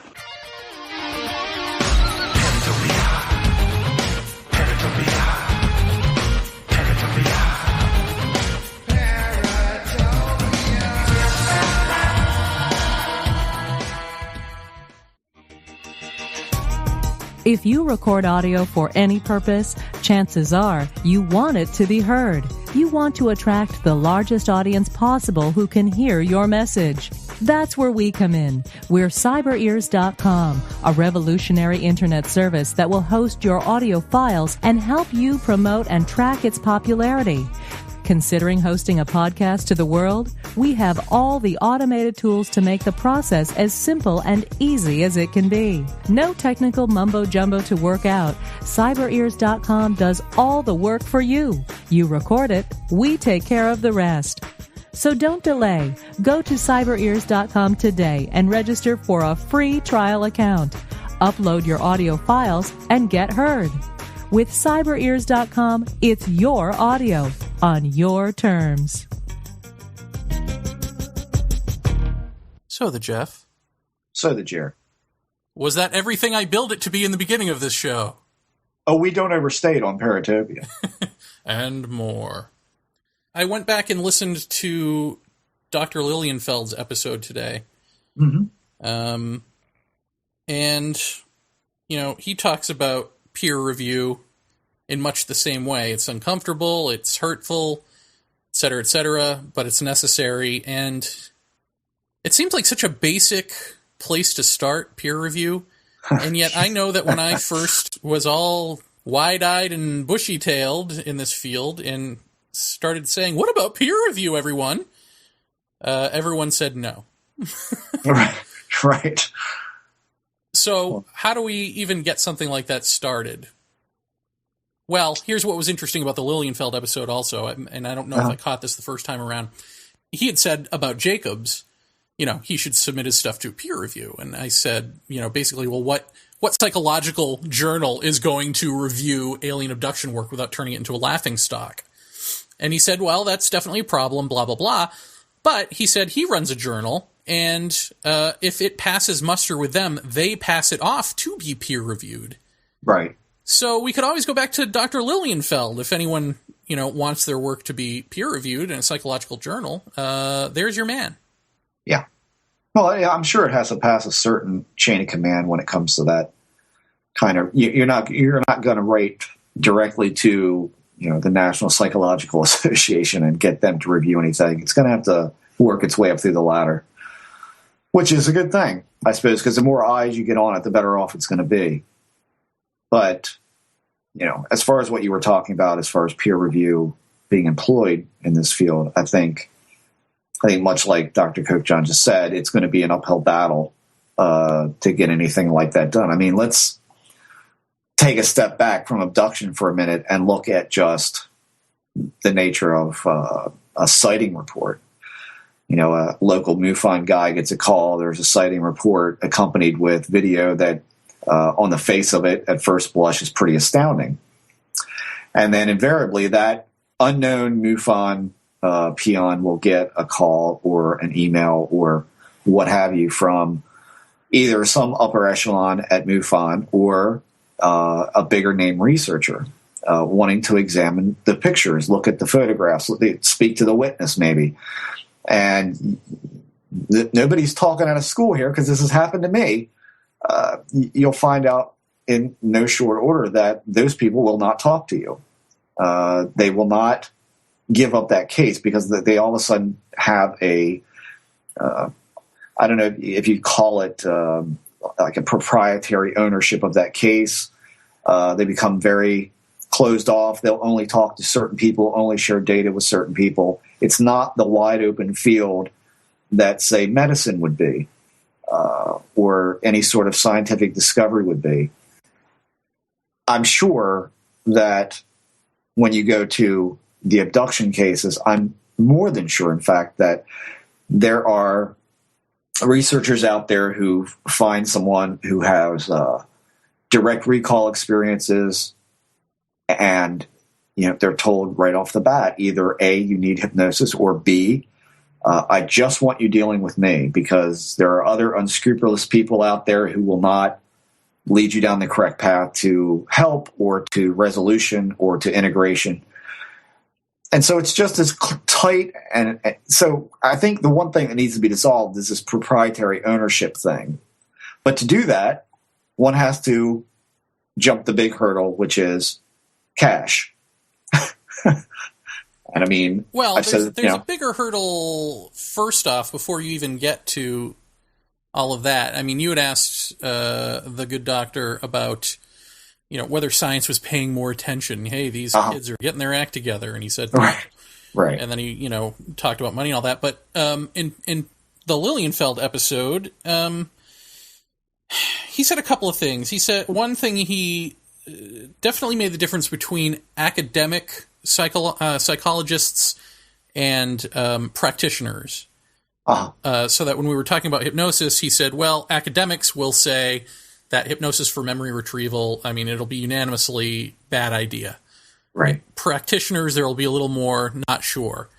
And it sounds like, from what he was saying in the conversation, that, of course, the academics are up on the academia. They're the ones doing the experiments, and they're the ones that are reading all of the appropriate updated journals and all of that, and practitioners are less likely to be involved in that and upgrading their data, basically.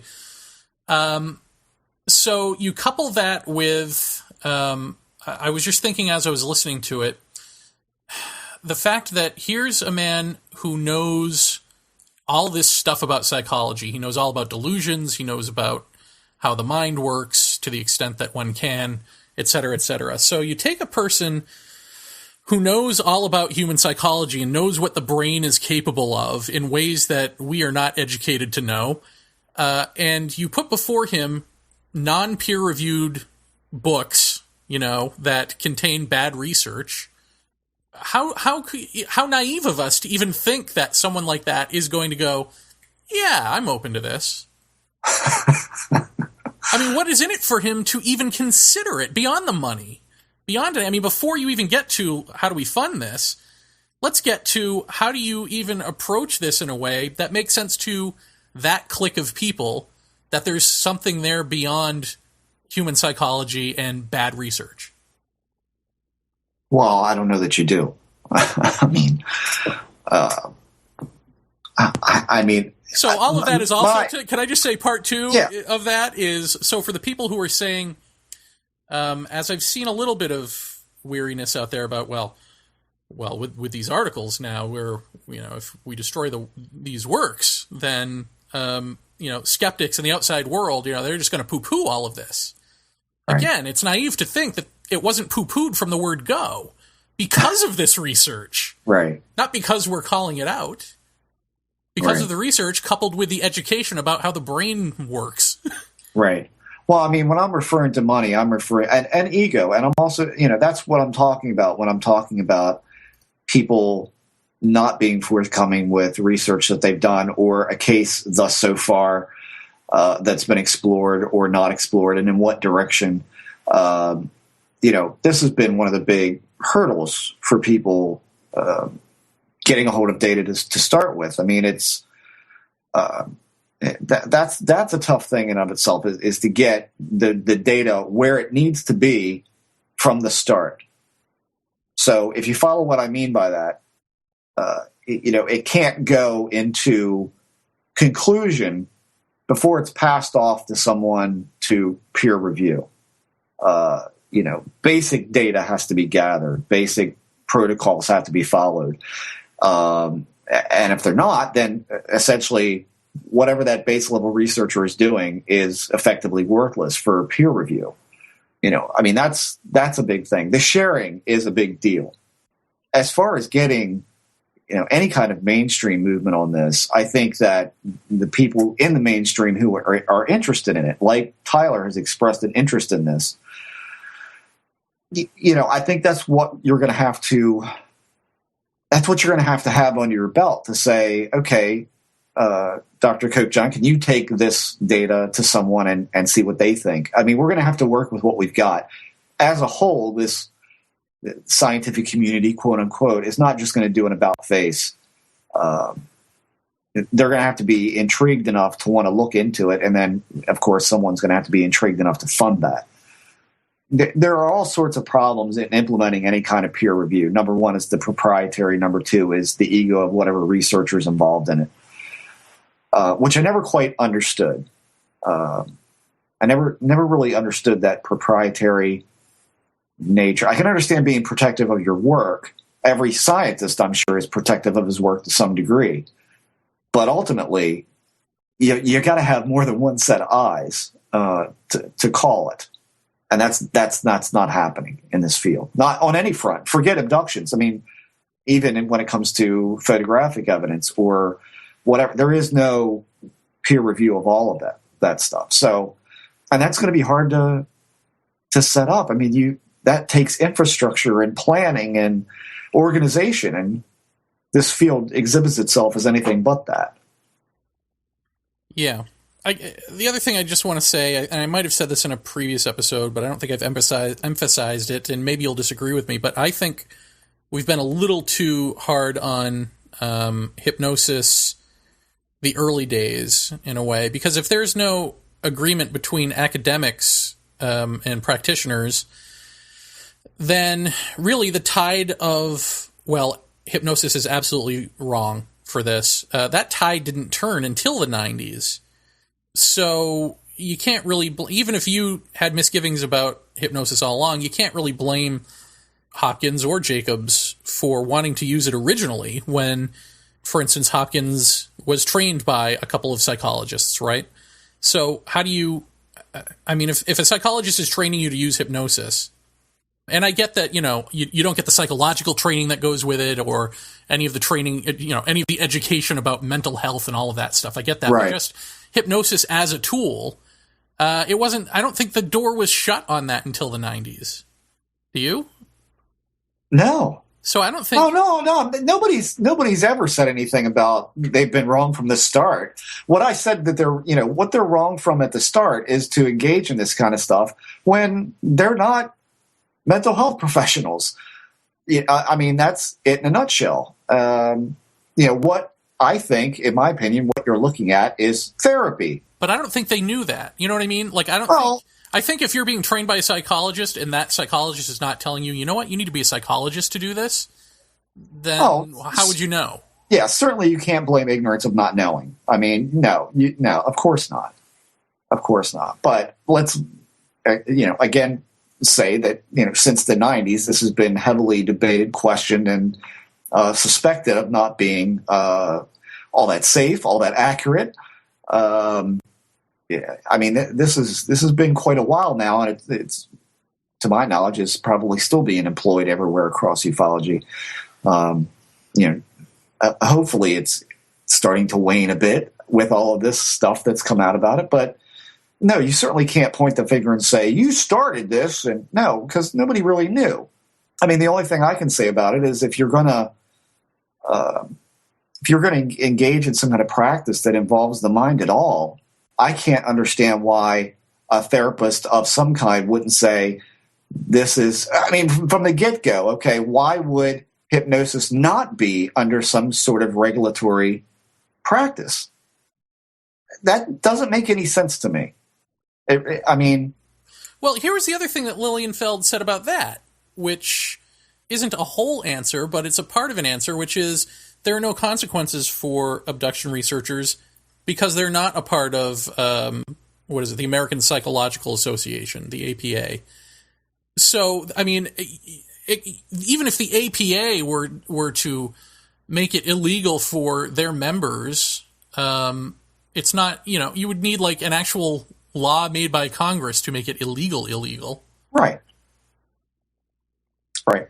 And who cares about that? I mean, who's lobbying for that, That's I'm just saying that's a bigger lobby than it is to go to the American Medical Association or the American, Psychological Association and say, hey, where are the laws for this? Right. Well, like we've already said, I'm sure at some point in time that even the psychological community saw this as harmless in so many ways. I mean, God knows it's been used in stage acts. So how harmful can it be, right? So I can understand to a certain point, but again, we're 20 years past the point where we realize something wasn't quite right. And I think the fact that the psychological community hasn't made a bigger issue of this. Yeah, I agree. I mean, I think it's wrong. Why are hallucinogens illegal, but not hypnosis? Well, because they give you funny ideas. Yeah, but this can actually change who you think you are. Right.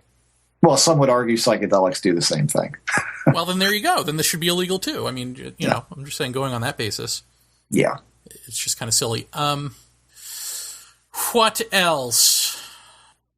I found, interesting what Dr. Kokjohn had to say about, what was it, cells of a baby or a fetus staying in the mother, in the bloodstream for, over 20 years, 25 years, somewhere along? Something like that, yeah.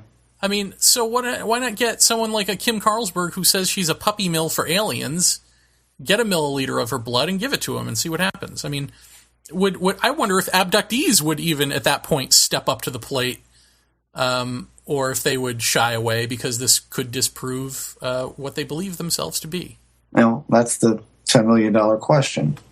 And the other, I guess, question for that is, and I don't know this because I'm not a woman, but not yet anyway. Keep that money coming, Paratopia.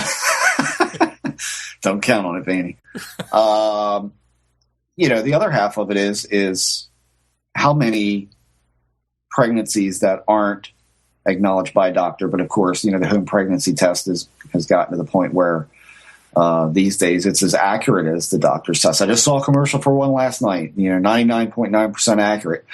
So how many of those women, are pregnant and they get the test, confirms it, and they have a miscarriage maybe before they get to a doctor, or, there's all sorts of early miscarriage rates, I'm sure, in the United States. And, would that then give a false positive to a test like that? We don't know. Is that, I don't know if that would even be a worthy test to try and figure out, because then you've got to also legitimize somebody's sex life and say, are you positive that you didn't get pregnant when you slept with so-and-so? Or, I haven't slept with anybody in 20 years. Well, prove it. I just don't know how good that would really be anyway. But I agree with you. I think a lot of them would probably shy away from it. Certainly, I think we mentioned before that... Well, wait a second. So you're saying what he suggested wouldn't work?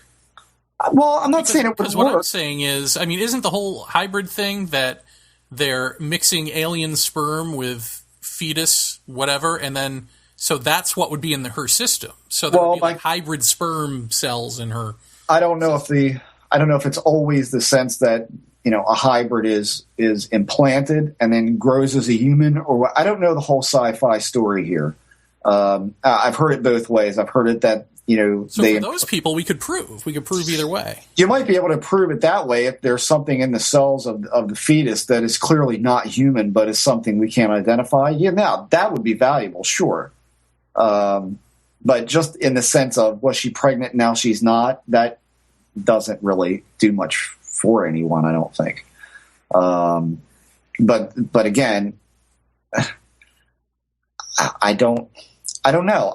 I'm not saying it won't work. I'm just saying that I think that would be that would have to be the kind of thing where somebody says, I actually saw an alien embryo inserted into me or was told by these beings that I've been implanted with a hybrid child. And so if that's the case, then yes. But let us not forget that if nothing came of those tests, the answer would be, well, of course they're not going to let you find hybrid cells in my bloodstream, because that would let everyone in on the secret. So again, there would always be a tangent excuse for why it's not showing up. Right. There would be a tangent excuse for that person or for ufology, but for science... There wouldn't, right. Yeah. As usual, yeah. Yeah. And that's how this goes. I guess I just want to say, once again, reiterate that Carol Rainey is a brave woman in writing her story, because, we discussed all of the implications of this beforehand, all of... sort of the negative fallout and what people would say to divert attention from the facts that she's presenting, all of that stuff. We knew all of that stuff going into this. You don't go into something like this blindly. You don't just flippantly write and or publish a piece like this. And so I think knowing what the negative side of this would be, the negative feedback would be, and then deciding to go ahead with it anyway, I think that speaks volumes to her character to me. Yeah. Well, I mean, anytime in this field that you want to speak up or speak out, and it's against what's become a staple of ufological research, you can bet that there's going to be people who try to divert the issue or to marginalize you, to marginalize the situation, and it takes a lot of guts to do and write what she did, and to do it at this point in time. I mean, you might as well know that when you come out with an article like that there's going to be all sorts of nonsense that gets thrown your way. And I think, I mean, how long have we been talking to her about? I mean, did she approach you with this initially? I mean, how did that come about? Yeah, she approached me, and then, I encouraged her to speak her truth, and then she decided, she might want to shop it around first, because of course, who are we? Yeah, exactly. We're a startup e-zine, Right. But I think she wanted to get this out as soon as possible, and so I'm pretty sure she went to UFO Magazine. I don't know if she went anywhere else, and I don't even know if they looked at it, but I do know that the timetable was not right for her. So, right. The point being here is that this has been discussed for a while now, and how best to present it in such a way as that it contained all factual data and her witness accounts of just what transpired that she saw personally, in tandem with other people. I mean, I think it's a really well written article. I think it's concise and to the point, and with 16 footnotes, it's certainly documented well. So, I think it's pretty transparent. To attack it from any other direction than what the article is. Attack it on its own merits if you have to. That's fine. I don't think anything that you say in this field can't be dissected, in an honest way. I certainly think that can be done, but I think that what minimal fallout there's been, and I'm surprised there hasn't been more actually. Like you said earlier, most of the response to this has been really positive, which is great.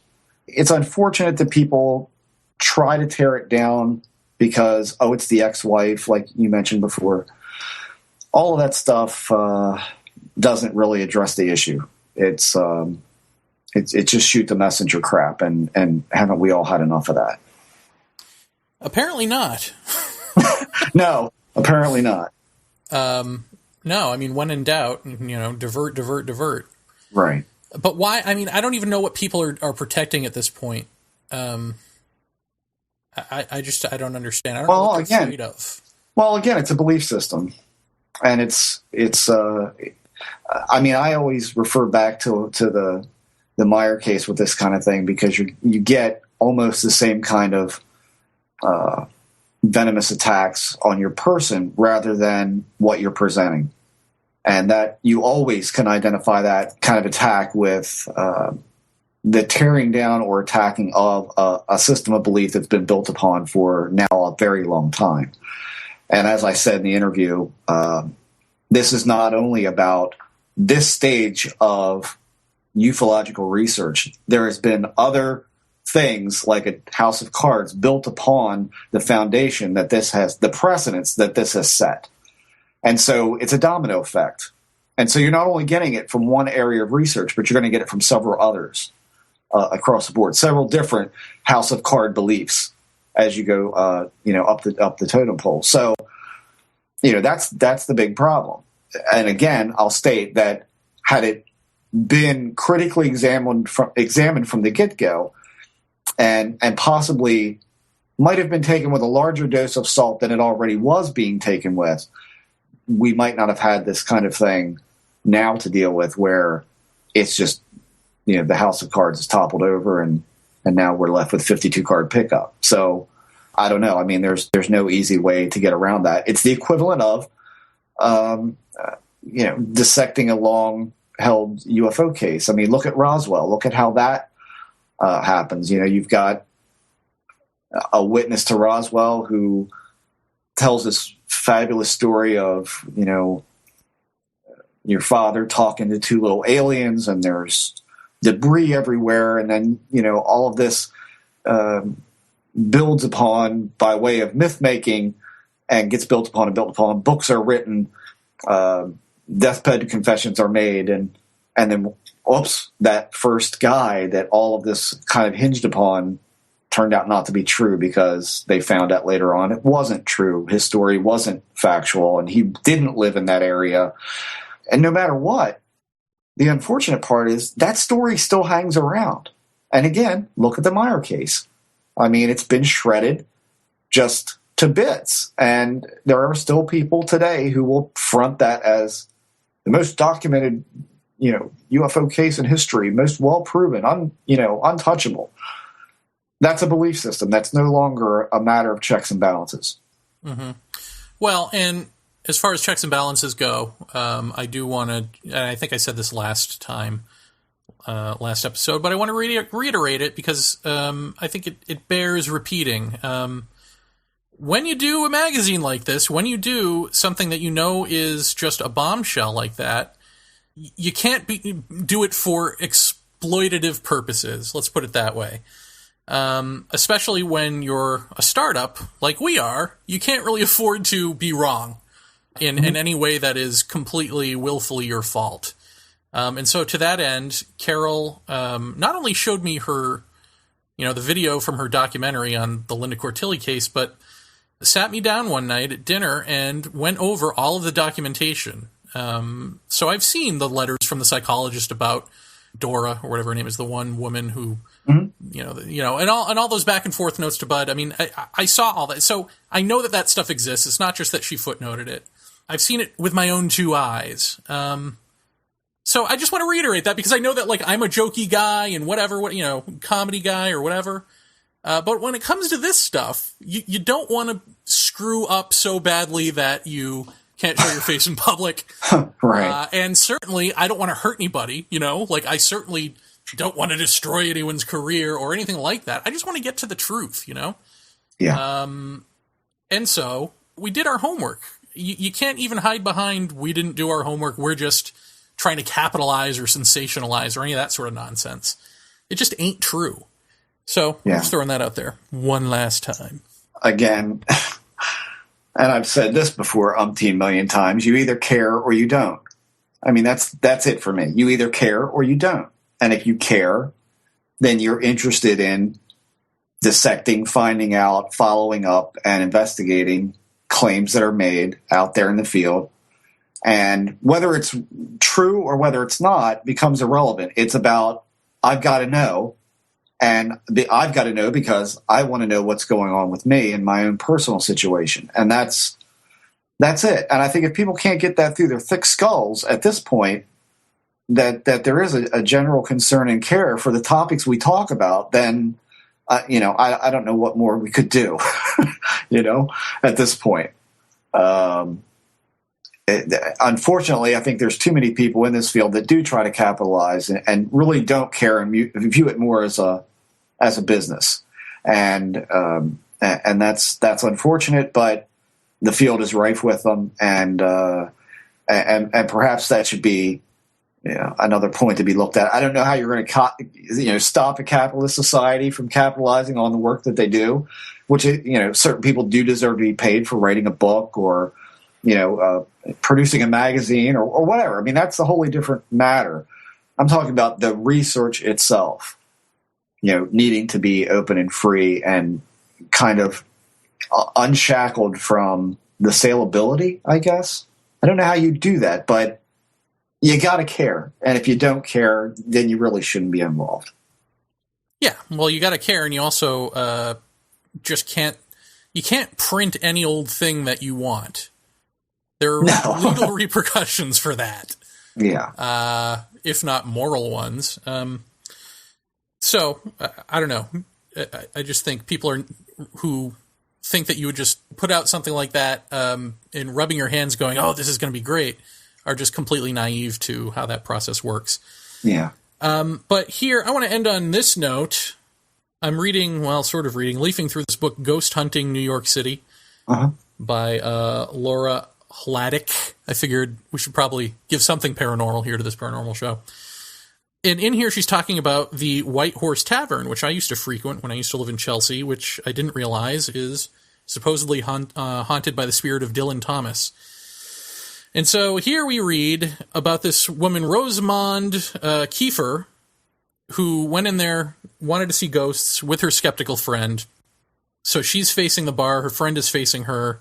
Her friend doesn't care about ghosts or any of that. And Rosamond, it says this, Rosamond asked her friend, where are we supposed to see a ghost? The friend, who had no interest whatsoever in the paranormal, had no idea. So Rosamond sat with her back to the wall to have a clear vantage point of the length of the bar, and her two friends sat across from her facing the wall. Rosamond kept an eye on the bar as the three friends conversed. At the far end of the bar, on the right-hand side, she noticed a man standing with his foot on the bar railing, his right arm raised with a glass in his hand. She heard him say, "Drinks for everyone!" No one around the man reacted, not even the bartender, who would have made quite a tip. Seeing that no one had paid attention to the man, Rosamond figured that perhaps he had no money and that the people around him knew that and therefore ignored him. As she stared at him, she realized his attire was not of this time period. She interrupted her friends and asked them to look at the man and give their assessments. They turned around and looked in the direction she pointed, but he was gone. Rosamond was completely baffled. How could he have left the bar so quickly? That's when it hit her. She'd seen a ghost. So this is, like a little travel around New York to haunted location sort of book. But I read that, and Jeff, what does that remind you of? Directional vision. Yes. Mm-hmm. Yes. Yeah, there we see. Oh, it's across the board, man. It's quite a scene. It's the same thing that we had with that UFO at the bus stop, where we could see it. Yeah. Or you could see it, if I pulled you in front of me, you could see it. Sure.